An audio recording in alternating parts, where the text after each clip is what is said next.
Welcome, lovely listeners, to Soul Stirred, stories of growth and the human experience. I'm Emily Garcia. And I'm Casey Clark. We will be your guides on this journey. We are so glad you are here. Each week, we'll come together, sometimes with other incredible thinkers, creators, and adventurers, to generously share stories of self-discovery, recovery, triumph, and what it means to live a life on purpose. No matter where you are in your own journey, connection is here for you at Soul Stirred. Settle in, take a deep breath in, and let's inspire each other. Welcome to Soul Stirred.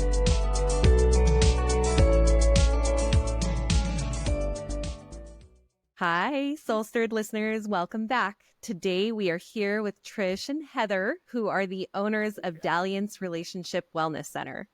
Dalliance is a training facility for interns and candidates to feel competent and confident treating sexuality with clients.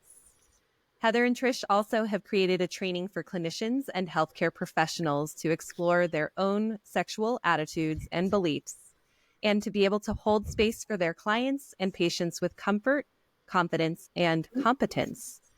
These awesome ladies are on a mission to educate the world at large and support people in bringing more pleasure into their lives. Not only that, Heather and Trish are also our friends. We have been in a book club with them. We met them through networking, and we are so excited for them to share all of their wisdom with you today. Welcome. Thank you so much. Thank you, Emily and Casey. It's such an honor to be here. We've been really looking forward to this. We're so excited to have you. Welcome to Soul Stirred, and let you bring more pleasure into our lives right now. Tell us a little bit about Dalliance and what it does. We just got the formal sort of background and context of it, but give our listeners, what does that mean?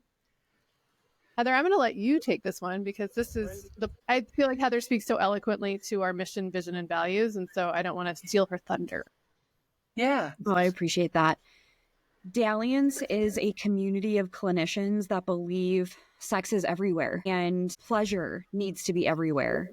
And so many people are going throughout the world and going throughout their lives, kind of developing their sex and sexuality alone.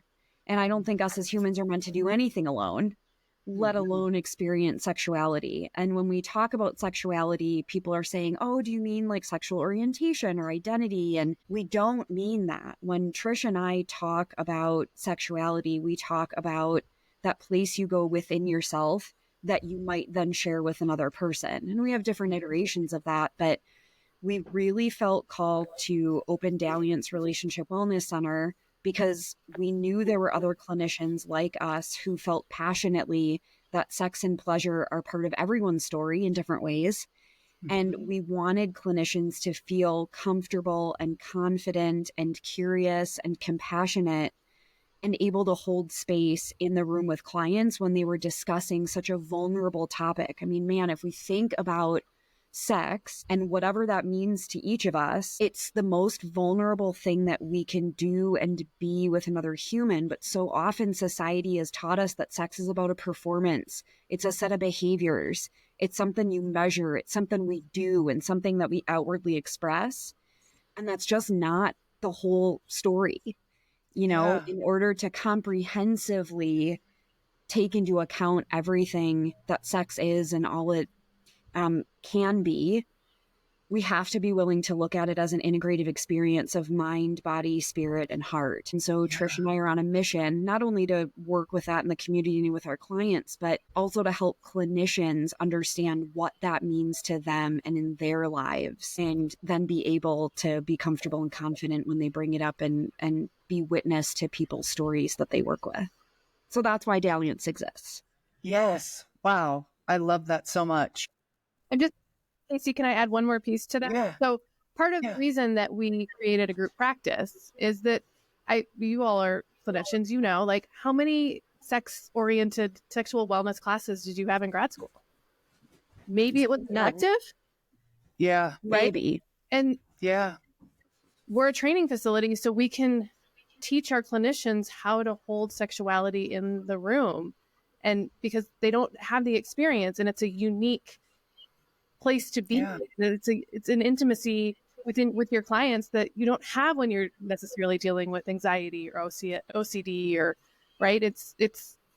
There's Yes. it's an important piece that you have to kind of learn through working at, at a facility that specializes in sexuality. Yeah. Not only did I not get any content on this in my formal education over multiple years of education and learning, I also didn't get any competence on this in my own life and upbringing.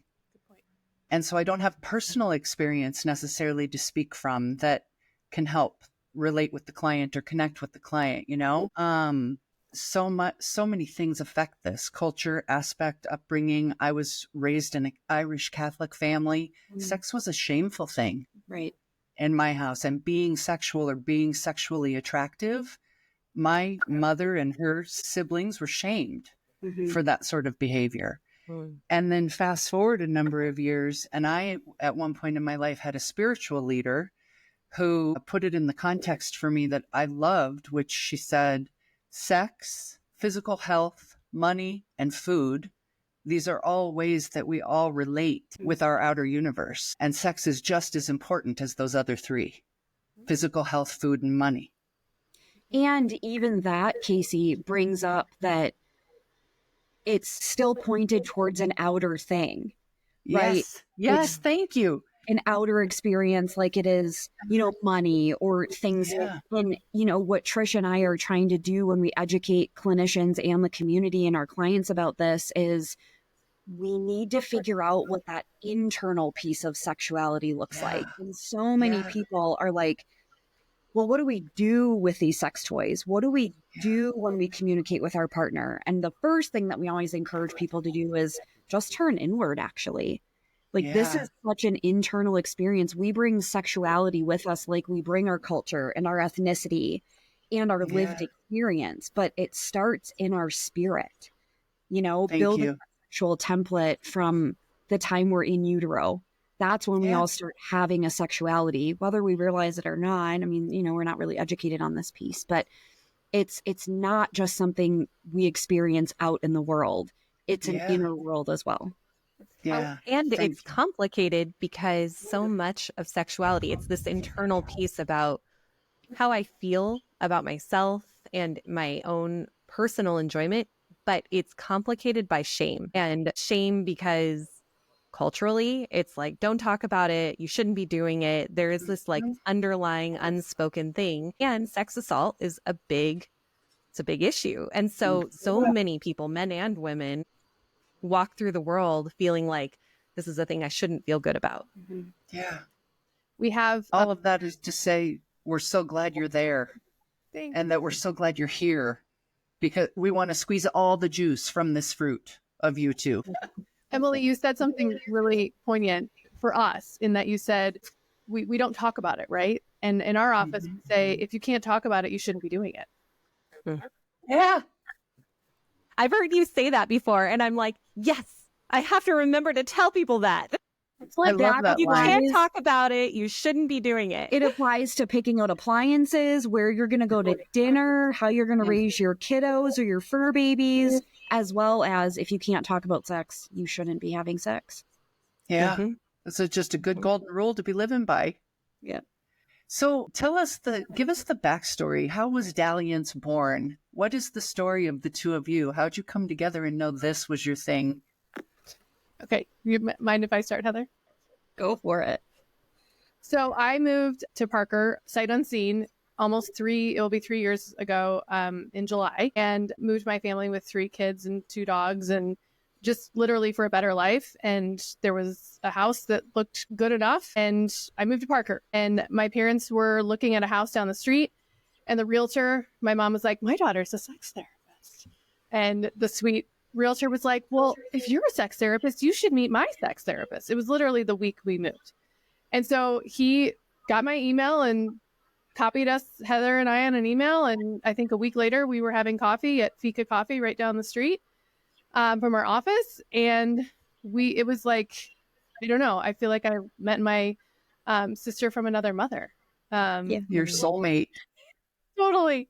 And we dated for about 6 months, and then I ended up moving in with her. I moved my office from across the street into her suite, because at that time they were renting out their offices as subleases. So I moved in and I got to see her more, and then the relationship deepened, and I think we kind of like at one point went out for coffee or drinks or something, and we shared our true intentions, which was like we wanted to have a baby together. Yeah. So we want to create and give birth to something. We're just not In sure other what it is. words, yeah, it kind of was like, hey, I have a dream of starting a group practice. And I was like, I have a dream of starting a group practice. I've wanted to do that for 9 years. And she said, well, this is kind of how I would do it. And I said, that's kind of how I would do it. And we just realized our vision and our values aligned so closely that I think, Trish, you can tell me if your experience was different, but we almost like paused and were like, is this too good to be true? Yeah. I've had relationships with other women in my life that have not always been the most healthy, and I've had to navigate through that. And I was like, you're like really cool, and I like you. And why do I like you? Are you actually that cool? You know, and we spent several months and several quote unquote dates just spending time together and talking about what this vision could look like, and realized this aligns pretty well. I talked to my therapist about it, and we kind of joke that my private practice and her private practice at the time, like, met, dated, and then married and opened our business and had a baby, and Dalliance was born. Yeah. Wow. Yep. That sounds super a lot cool. like, yeah, it feels a lot like you and me, Emily, when we gave birth to Soulstered. Similar conversation. I want to start a podcast. I've been wanting to start a podcast. What do you want your podcast to be about? Yeah. Here we are. Yep. Yeah. It's how all healthy relationships are born. Yeah. Yeah. Well, Because you talk about it, and then because you've talked about it, you know that you can do it. Exactly. yeah. You set the intentions. You have clear, concise conversation. Exactly. And you attract at the level that you're at. Yeah. So you attracted like to what was wanting to become in each other. Yeah. And then I hear questions of like, can I really trust her? Yeah. In the background, like that's what that was about, because we've been hurt by other hers before. For sure. Exactly. Are you really going to be different? And you were. Yeah. Yeah. And so tell us about your baby. So Dalliance is 18 months old now, and we have a couple of interns. We have a couple of candidates. Our team is about to grow. We just extended an offer for another candidate. She'll be starting in a couple of months. You know, we're at a really pivotal point, because when we first started Dalliance, our name was actually Dalliance Sexual Wellness Collective. And we did that for a year. And then after a lot of conversation and a lot of reflection, tears on my part for sure, and a little bit of sassiness and anger that I had to work through, we decided to take sex out of our name. And so we became, just a few months ago, Dalliance Relationship Wellness Center. And we decided to make the focus on relationships and wellness, still specializing in sex. That's still a bulk of what we do, still majority of the intake referrals and requests that we get.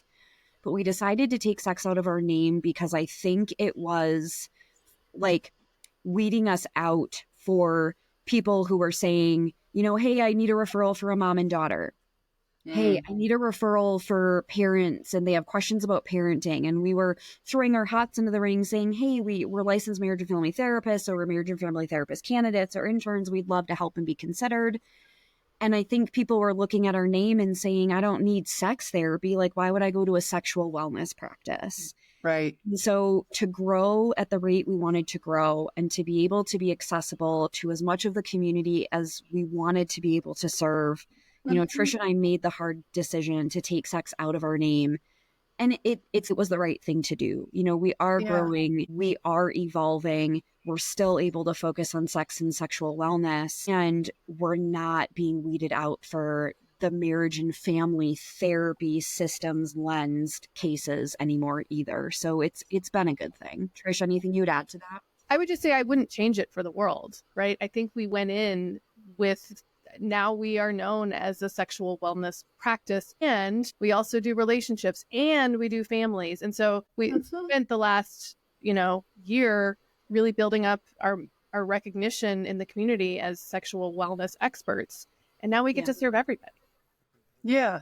And not be limited by anybody who might make up a story if they see the name sex in the title. Right. You have to get people through the door in order to be able to be, do the help that's needed. Yep. And the reality is what you were saying, that our relationship with ourselves, part of that is our sexuality. Our relationship with a partner, part of that is sexuality. And so it shows up in all these different areas of our life. It's just a different word, right, with sexuality underneath it.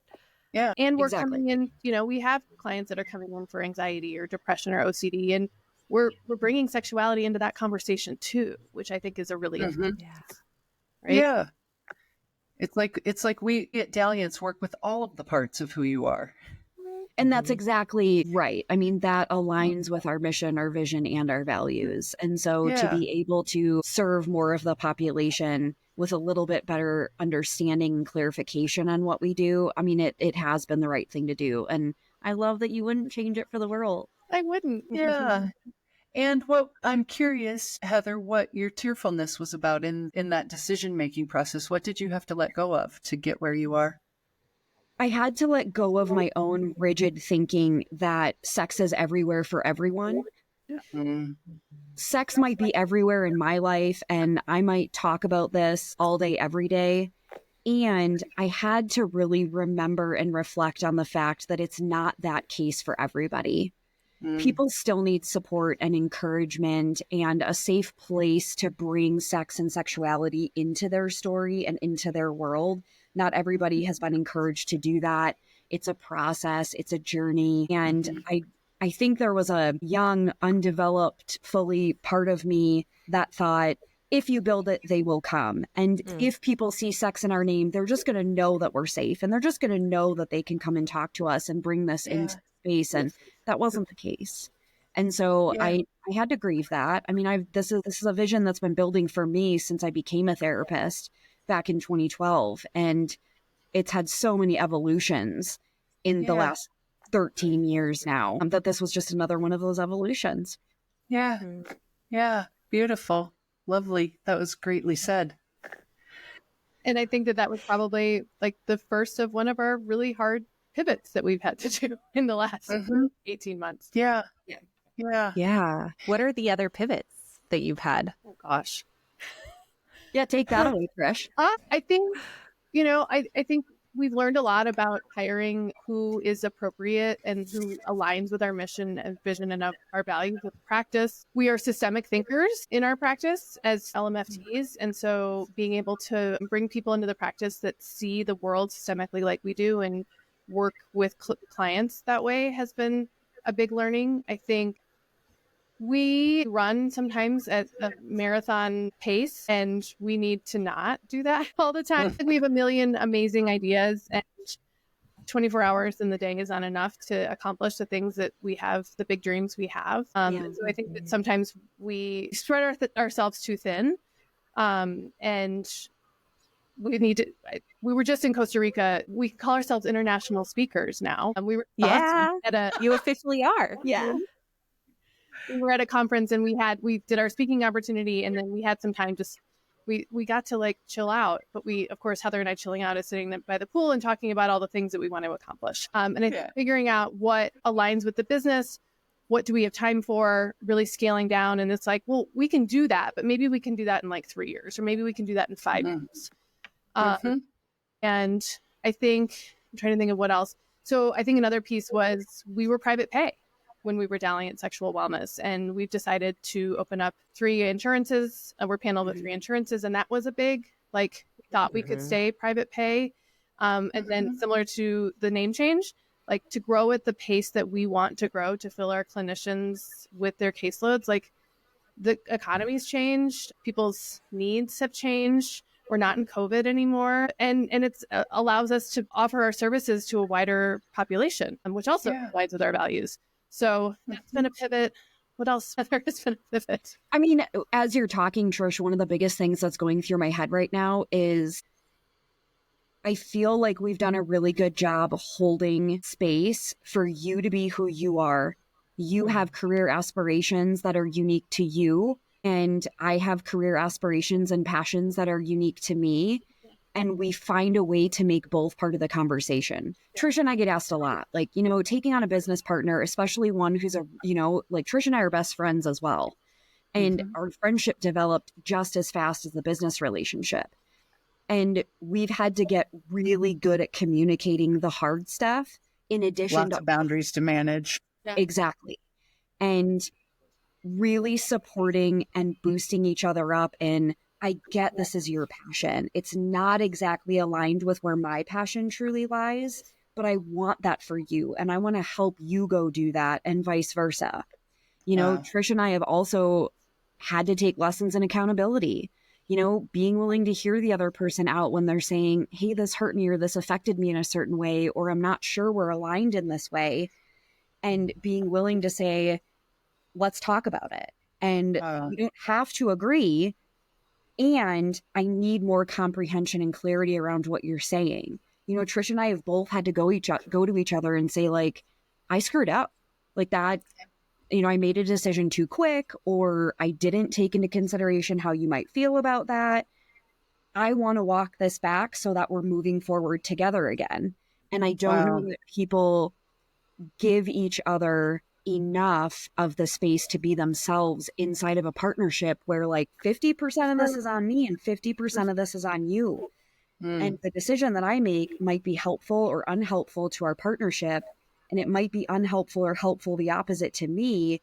And I'm going to have to make the decision. I'm going to have to come to that fork, and I'm going to have to decide, I need your input on this. And I think we've done really well. We're not perfect. We're still figuring that out, but it's gone really well, I think. Well, and I think there too, of like, we always assume good intent, right? Like nobody's out. I mean, I think we've gotten through that phase of like undoing a lot of that toxic friendship that we both have suffered from other women in our past, and like truly trust each other. So when an issue comes up, it's like, I know that she did still have my best interest, but like the impact may not have been great. Yeah.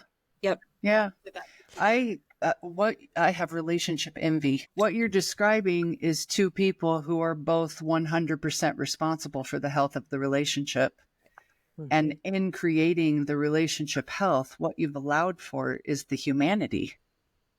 You give yourselves permission to be human sometimes, and it's like a gift, not a harm, to be able to see in yourselves and each other, I screwed that up.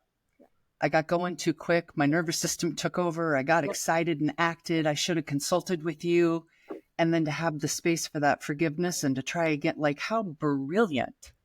This is what we help others to grow, right? Like, it's you practicing what you're preaching, and the possibility for your becoming, and that of Dalliance and that kind of space is, I'm in awe of you. Thank you. It's interesting because one of the wounds that still comes up for me sometimes from my past is I will share something personal with Trish and all of a sudden be like, maybe I shouldn't have shared that. Are you going to think vulnerability hangover? Your partner now? Like, are you scared of this? And she just looks at me like, what? No, I'm like grateful that you shared that with me because it was information that helps. What, Trish? I said, I know another part of you. Thank you for that part of you. And yet my wound is like, you probably shouldn't have gone there. You're showing all your crazy to your partner. Yeah, right. I've been there. Yeah. It's been. What if she trusts you less as a business partner now because you shared this shameful little personal nugget? I feel that. That's human. Yeah. I think another key to our relationship is that we laugh a lot too. Yeah. And we swear. Yeah. Yeah. Anyone has seen Grace and Frankie on Netflix? Yeah. We're kind of like Grace and Frankie. I'm kind of the Frankie where I say really outlandish stuff sometimes, and I just get going and I use humor a lot, and Trish is like poised and put together. And I was going to guess Trish is Jane Fonda in this case. That's what you're meaning? Yeah. And I'm Lily Tomlin. Although I'm not, I don't wear as out of clothing, I would say. And I'm not as wounded as Frankie. I love it. Great. Well, one question that comes up for me is, when you have been harmed by people and you have had things that you've said in a friendship used against you, or someone has then thought less of you, how did the two of you, what are the steps you took to build the trust when you've shared and you're like, oh crap, maybe I shouldn't have done that? I mean, we did it in Costa Rica. We were sitting by the pool and I mean, maybe we had a few too many drinks. I don't know. We should have. We were in Costa Rica. Yeah. Pura Vida. We were with another therapist, and then another therapist kind of moved in, and I could start. And Heather shared, the one therapist we met was lovely and like shared so many amazing stories, and like, God, what a resilient, lovely human. And this other woman kind of just came in on the tail end of this conversation, and Heather was kind of sharing a little bit of her story. And I don't even remember what we were talking about. That's not important, but I started to feel energetically like Heather just to start to retreat. And it was like, oh God, like this is normal. And she politely like extricated and went and sat by the chair. And I waited a couple minutes and I went over and I was like, dude, what's wrong with you? What's going on? Yeah. And she was like, and she shared, like, I felt insecure because you saw a part of me that you've never seen before from what I shared. And I'm afraid that you're not, like, you feel differently about me. And I was like, what? Wow. What? That's so beautifully vulnerable in that moment and so brave. Yeah. It was, I mean, it's amazing sometimes how our nervous systems can still take over and we can have these reactions as if we're experiencing them from since the first time. Yeah. And Trish was really lovely. I mean, she did not say, what is wrong with you? She said, hey, are you good? Like, I noticed a shift in your energy, basically. And I was like, yeah, I got really internal there. And she goes, oh my gosh, I was just listening to your story thinking, I don't ever want to hurt this person because she's been hurt a lot. And I just want to hold her with love and compassion. And, we like ate it out with some guacamole and another beverage. And it was totally awesome and lovely. You guys really did fall totally in love with each other when you were dating. That is, that is so loving. We get asked all the time if we're actually dating, to be honest with you. Like, we get that question because it's always like, hold on, I got to run this by Trish. I can't answer until I talk to my partner. And they're my like, work wife. Business partner or real partner? And I'm like, well, both kind of, except we don't have a sexual relationship. Yeah, because that's our business. Yeah, it's interesting, actually. Yeah. I love that you remember that story so differently. I guess I was really compassionate. It sounded like it to me. You were. Like, that was your impact. Even if it wasn't your intent, if your intent was humor, your impact was compassion. Exactly.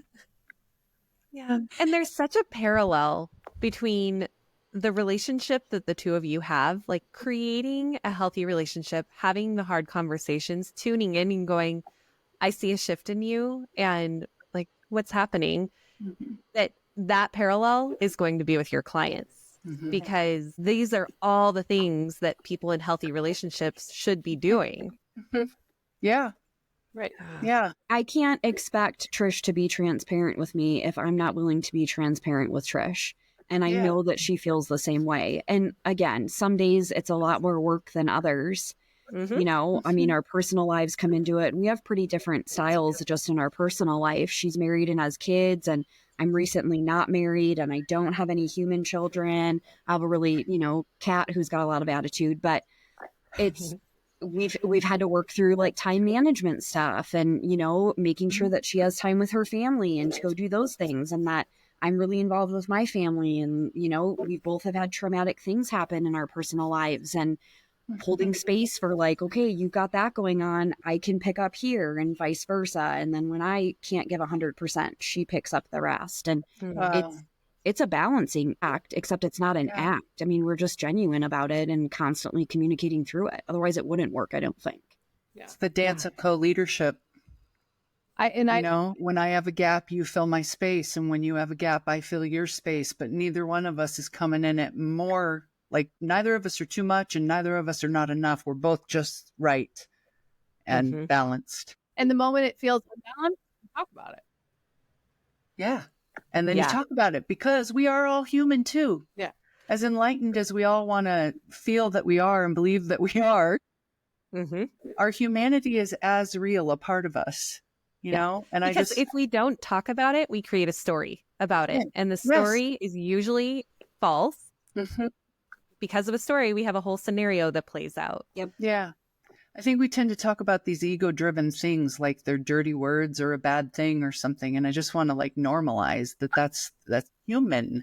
It's part of the human experience. It's how we've all survived up until now. And the brilliance is the space you've created in the relationship to hold it all, to be with all of it and everything. Wondering if you could tell us a little bit about the kinds of clients who you and your staff at Dalliance love working with, even if you have an example of the type. I would say we do see a lot of desire discrepancy, especially with couples. Or as we say, pleasure discrepancy. Sorry, pleasure discrepancy. Yeah. No, society talks about it as desire discrepancy, but I think here at Dalliance, we really try to move the conversation away from desire specifically and make it more about like, where are you experiencing pleasure? And if you're not looking forward to the sex you're about to have because it's not full of pleasure, then why are you going to show up and do that anyway?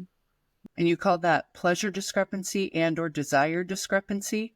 Can you just say more about what those words mean for people who don't speak this language? Yeah. Trish, do you want to? So when one partner prioritizes sexual intimacy and feels a higher connection to their partner with intimacy, and another partner just feels like there are other ways to connect with intimacy, or they don't have a desire to have a sexual relationship at all. We kind of see the spectrum.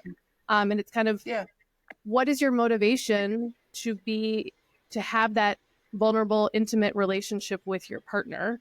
And a lot of times that doesn't match up. And so we have to go through with the couple and with the individual. Sometimes it's just an individual that comes to us, but talk through, what is intimacy for you? What is vulnerability? What is pleasure? And help them understand themselves as individuals so they can better understand themselves as a couple. Wow.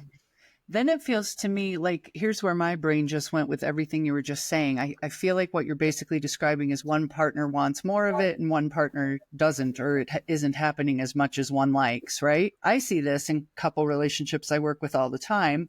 Of course, sex for me is not the doorway in, but it feels like a little akin to psychedelics where it would go straight to the actual matter.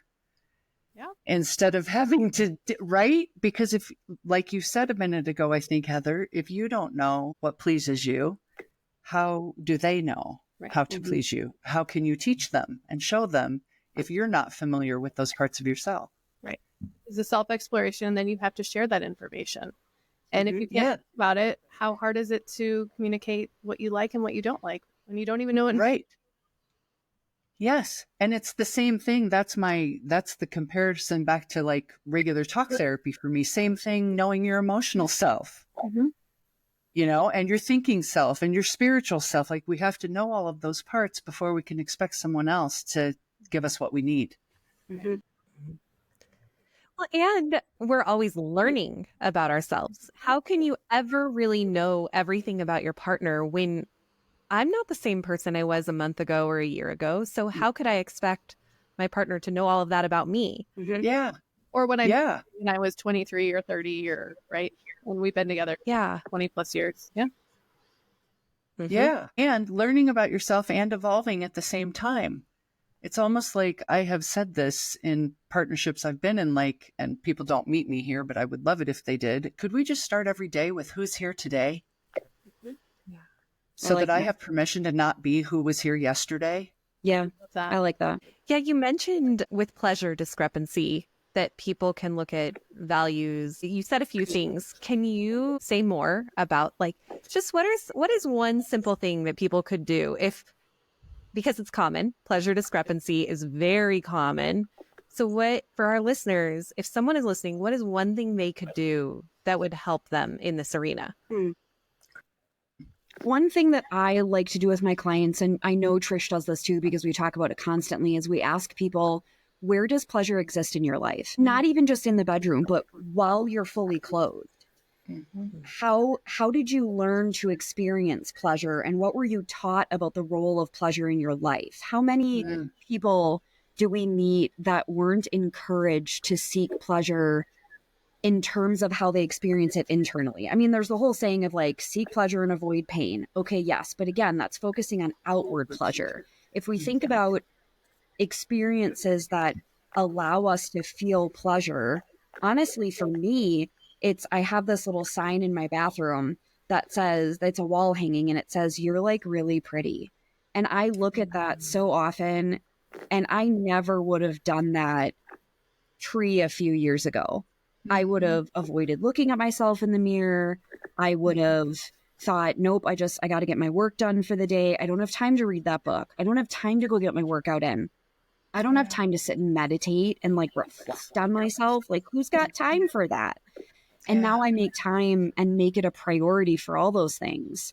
But whenever I look at that sign, I'm like, okay, yeah, I kind of got that. And it gives me a little jolt of pleasure. Or, crawling into sheets that I've just changed. I love freshly cleaned sheets, and I will sit in that bed or lay in that bed as long as I can milk that time. We call it Herkel-Dirkling, because you're just literally resting and taking off the pressure to have to go do for someone else or be for something or get to this place on this time. And like, those are the moments that I experience pleasure. And yes, I was sort of encouraged to do that growing up, but it was very much encouraged work ethic over pleasure. And you can go enjoy when you've done the work to deserve enjoyment. And I think we're trying to change that narrative. Yeah. Deserving is also tethered in shame. Yes. So it's good to detangle those things. Yes. Because we all deserve to experience pleasure, regardless of what we've done or where we might feel guilty. It's part of the human experience. You get to have some. And you don't have to earn it first, in my opinion, by like working hard all of the time such that there's never time for it. Yeah.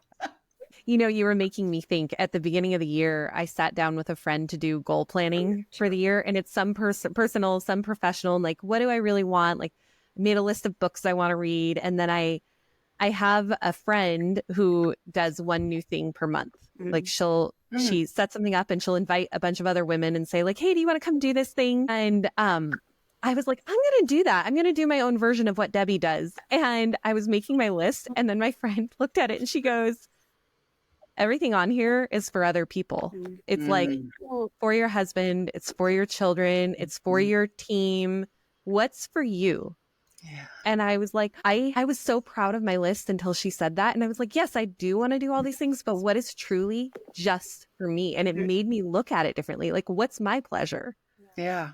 And that's the discrepancy, right? Yes. What we want for ourselves and what we allow ourselves or give ourselves permission for allowing into us, there is a discrepancy.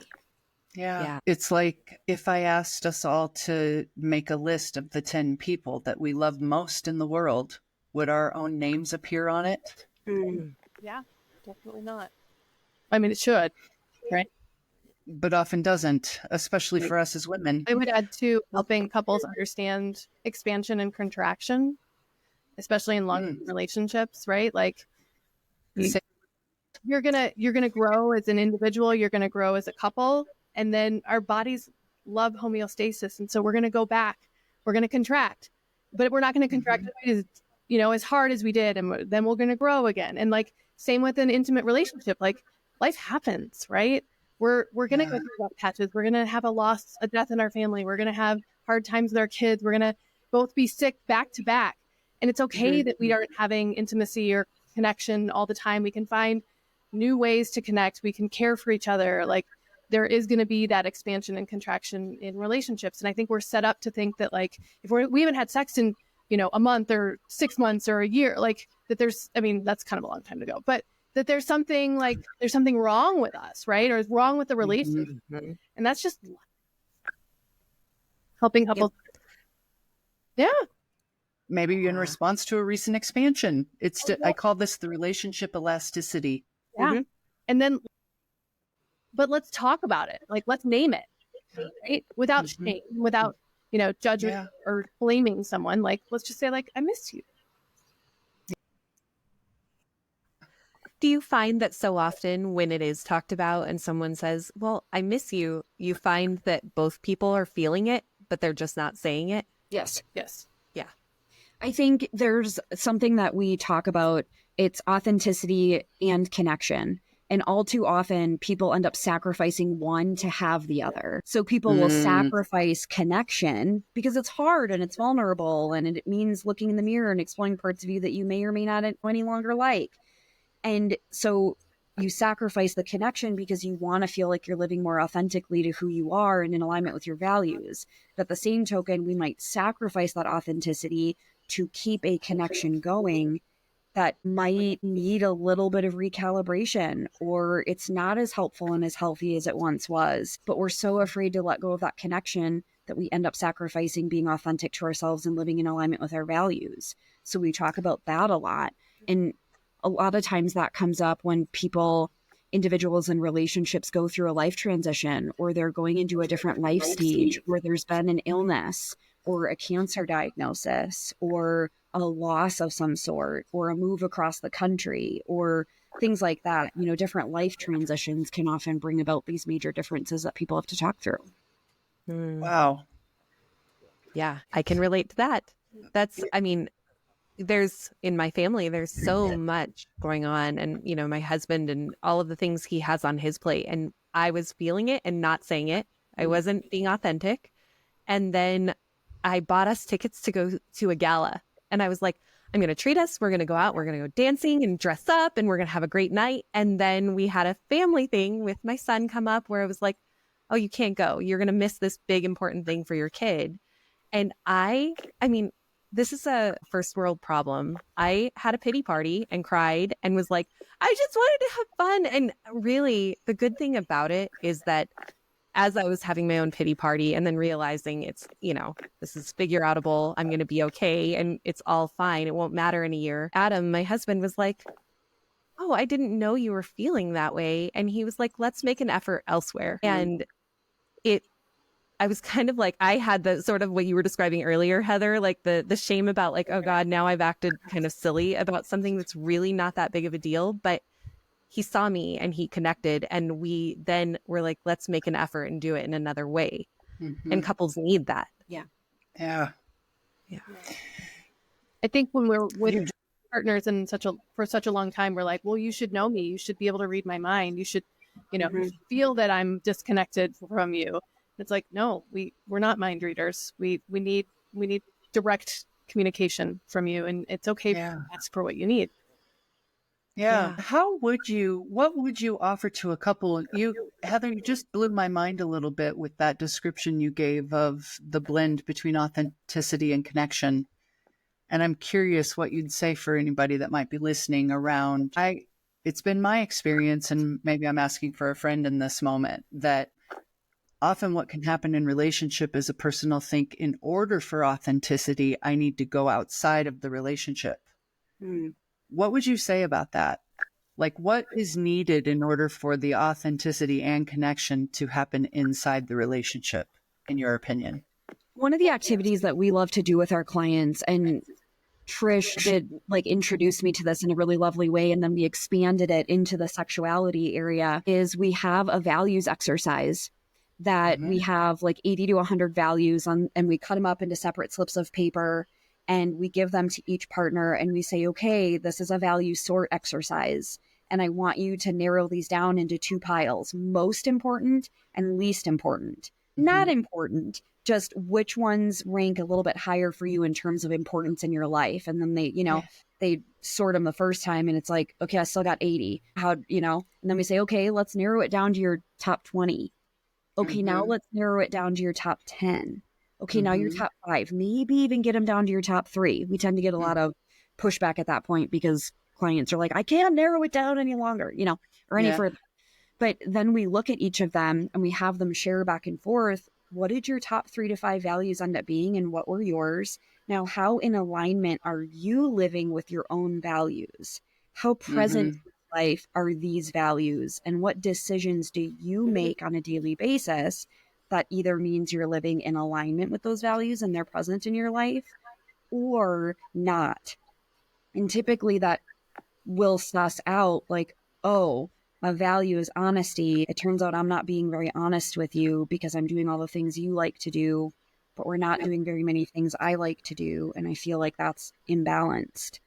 And it's like, okay, so were you sacrificing authenticity for connection? And how might we be able to incorporate not only you living in alignment with honesty, but now that your partner knows you want to do some things that you like to do, how can your partner meet you in that? And are they open to having that conversation? And can you have an authentic moment of, you're not doing enough that I like to do. Would you be willing to do X with me? And then your partner coming back into connection with you and saying, of course I would do that with you because that's important to you. And that's an example where it's like, that's how you get both. Yeah. Beautiful. Very well said. All right. Well, so as we're getting to the end of our time together, is there anything that we didn't ask you about? Is there anything about yourselves, about your clients, or about Dalliance that you want to make sure you share? I think probably sharing some of the groups and trainings that we offer, I think would be helpful. So I'm launching a parenting group on how to talk to your kids about sexuality from a values-based perspective. I think similar to what we've been talking about, when you don't know yourself internally and how you feel about your own sexuality, how do you have those conversations with your kids? And so this is we're trying to figure out 3 or 4 hours, and it's really all about you doing some experiential work on what is your value around sexuality? What messaging did you get growing up? How is that impacting how you see yourself, how you see your partner, how you see the world? And so you can have those really, they're challenging conversations when your kid sits down with you, and also quick tips of like, it's 100 or 1,000 1-minute, 5-minute conversations. It's not one awkward when they're 14 and you see them sexting, right? And it's about boundaries and safety and consent and what's appropriate for kids. And we divide it up into 3 different age groups. So it's 5 to 8, 9 to 13, and 14 to 18, because you can't have conversations. So that's launching hopefully in April. And then I've seen the curriculum on this. Trisha's brilliance comes through. It's going to be amazing. The way that she's putting in experiential exercises along with the values perspectives, along with psychoeducation. It's going to be a phenomenal group. Is that going to be in Parker or virtual? We're going to do the first one virtually. So, and it's a workshop. It's not therapy. So I think technically anybody can join across the country. And that's kind of what our hope is eventually. Those are our big dreams. There's not a lot of really great sex education, especially from a values-based perspective, out there. So that's so unique. Think about where a lot of our sex education is coming from nowadays. It's social media, it's pornography, it's peers, peer-to-peer. It's other people's expectations and other people's messages. But how often do we just have a space where we can sit and think, if we remove all the noise from everybody else, how do I actually feel about things like pornography? How do I actually feel about self-pleasuring or masturbation? How do I actually feel about consent versus what have I been told about all these things? Yeah, we can tell them not to be involved in sexting things, but you got to tell them what to do instead, because it's natural to be curious. Right. So anyway, thanks for putting that out in the universe. That's my feeling on that. Go on, Trish. Oh, and then so when Heather spoke so eloquently about us being able to find like where are our individual passions and how do we support each other. So that's something that I have 3 kids. Like I want nothing more than to be able to be, open for them, but also for their friends and help their parents. I get questions all the time from friends, build that. But then Heather, before that, what we talked about earlier is the Sabi. And so I'm going to let her speak to that because that's her baby. I had gone to a training years ago, and it was about identifying your own sexual attitudes and figuring out where some of your tender spots were. And the program was good. It was well put together, and I felt like there were some blind spots to the education. And I thought that, it's pretty confrontational. It definitely teaches me where I'm less educated or things I haven't had as much experience in. I felt like it just kind of ended there, though. It didn't help me figure out why I was feeling what I was feeling and why I was thinking the way that I was thinking. And ever since then, I've thought, grad school, is so big on ethics and boundaries and things like that, but it doesn't necessarily to teach you how to manage through when a client says, I have this sexual preference, or I think about this a lot, or my fantasies tend towards this, and I don't know if I'm normal. And if we as clinicians have big responses to that, what do we do with it? And I think sometimes the message I got in my previous education was, well, that's your stuff, leave it at the door. And I felt like, but then I have less of myself in the room being witness to this story with another human. And I mean, you can read all the books in the world, but I don't think anything in grad school truly prepares you for sitting in the room with another human or humans with the energy and the spirit and the lived experiences that are different, and values and backgrounds and all the things, right? It's sacred. So I just wrote up, the SABI, our sexual attitudes and beliefs inventory, and, gotten feedback from Trish and our clinicians, because we do this with our clinicians twice a year, and it continues to evolve. We make changes to it and we add to it, and, we pivot as needed. But it's a way to help clinicians that maybe don't want to go they don't necessarily want to become a full sex therapist because it's like getting a second master's degree. Or they don't need to be a sexuality educator, but they want to feel comfortable and confident in bringing sex into the room in a really boundaried and ethical way. And so our SABI is meant to bridge the gap. It's meant to help clinicians know, here's what has filled in your sexual template over the years. Here's what your attitudes and beliefs are and why you have those attitudes and beliefs. Here's where your tender spots are. Here's how you sit with parts of you that have been shamed or dismissed or not fully leaned into. And then we help them do that. And then we teach them how to take what they've learned about themselves and hold it in a safe container, and also to bring their whole self into the room in an ethical and boundaried way, to be able to sit with clients, and then having sex be playful and fun and lighthearted and also curious and compassionate while they're sitting with clients. And so our SABI is very experiential. There's a lot of meditation. There's a lot of holding and sitting with sex toys and just really leaning into your internal experience of sex, that place you go within yourself that you may then share with the world, or share with partners, or share with your friends or colleagues, or in your relationships. We just did our group practice one. So we do it with our group, with our clinicians twice a year. And so we just did our group practice one last Friday with our whole staff. It was a lot of fun. We were painting with sex toys, and it was a lot of fun. And it was one of our newer clinicians, like, she had a very powerful, and all of us, like, we walk away just like, whoo. And then we support each other to put ourselves back together, because exploring sexuality can be really challenging. I want to take that class.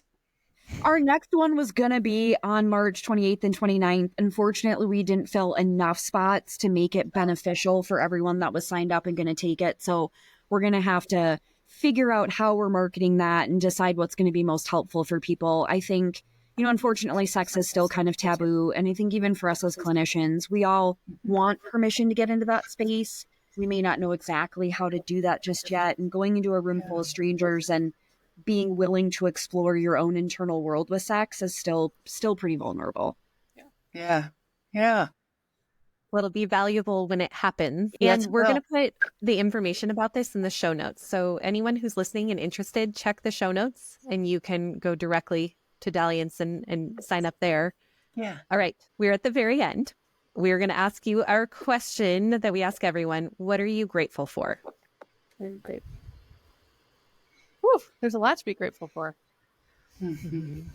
I think I'm grateful that it took me this long in my career to get to the point of starting a group practice, because I can't imagine having started it with anyone except for Trish. And that's just like speaking from the heart and previous experience. And there were so many times I could have pulled the trigger on that. And there was a reason it didn't work back then. And there's a reason it's working now. And I'm really grateful for our relationship, Trish.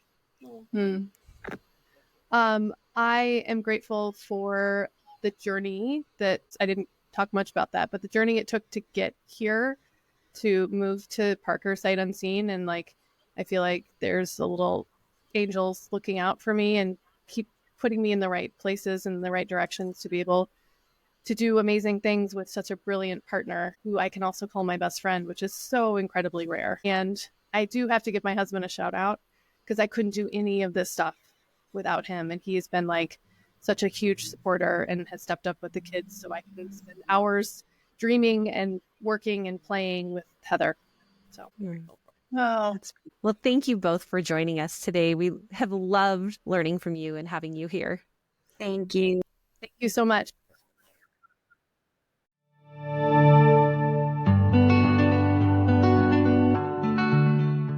Stirred listeners, thank you so much for joining us today as we bring you stories of growth in the human experience. We appreciate you, and we have a request for you. If you will, take 30 seconds to do these 3 things for us. 1, follow or subscribe to Soul Stirred Podcast. This makes sure you never miss an episode and helps us to make sure you never miss an episode. Head over to your preferred platform, click the Soul Stirred Podcast show page, and click the plus sign or the follow button. Second, we'd love it if you could give us a 5-star rating while you're there. Finally, choose your favorite episode and share it with a friend.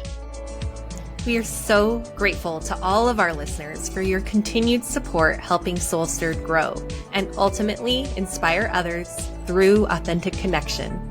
Don't hesitate to reach out with ideas, stories, or questions. We are always eager to hear from you. Our email and social links are found in every episode's show notes. Until next time, keep stirring your soul and embracing your journey. Take good care of yourselves and of each other. Bye-bye.